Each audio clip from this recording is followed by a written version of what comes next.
छोटी कहानी शिक्षा देने वाली। एक राजा नाम का एक लड़का बहुत दिन से सरकारी नौकरी की तैयारी कर रहा था। अंत में उसे स्कूल टीचर की नौकरी लग गई।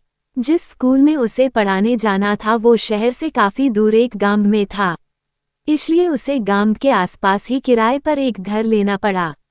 लेकिन वो घर भी स्कूल से काफी दूर था। शिक्षा देने वाली छोटी कहानी। राजा रोज पैदल स्कूल आने जाने लगा। कुछ महीने बाद जब उसके पास अच्छे खासे पैसे जमा हो गए तो उसने उस पैसे से एक बाइक खरीद ली ताकि और उसे पैदल स्कूल न जाना पड़े। राजा जब भी स्कूल जाता और रास्ते में कोई उसे पैदल दिख जाता तो वो उसे अपने बाइक पर लिफ्ट दे देता।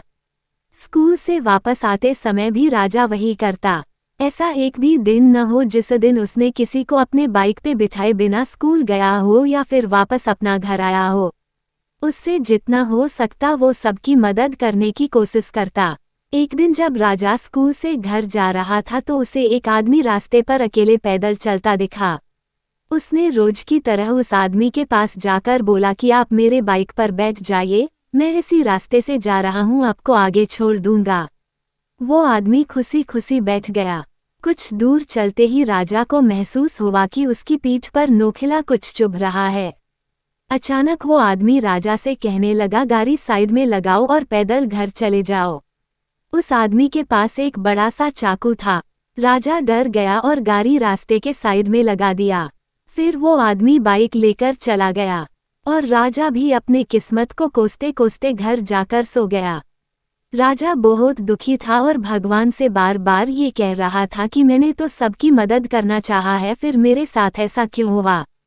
अगले दिन जब वो सोकर उठा तो उसने देखा कि उसकी बाइक घर के बाहर खड़ी है और उस पे एक चिट्ठी भी रखी है। जब उसने चिट्ठी को खोल के पढ़ना शुरू किया तो उसमें लिखा था, मास्टर जी मुझे माफ कर देना, मुझे पता नहीं था आपकी बाइक आसपास की गांव में इतनी पॉपुलर है। जिसने भी मुझे इस बाइक पर देखा उसने ही मुझसे पूछा कि ये तो मास्टर जी की बाइक है, तुझे ये कहाँ से मिला।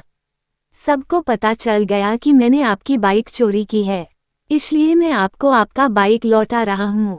हो सके तो मुझे माफ कर देना।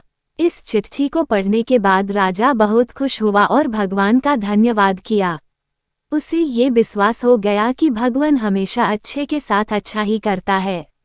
सीख। इस छोटी कहानी से ये सीख मिलती है कि हमेशा दूसरों की मदद करते रहो, भगवान आपके साथ गलत नहीं होने देगा।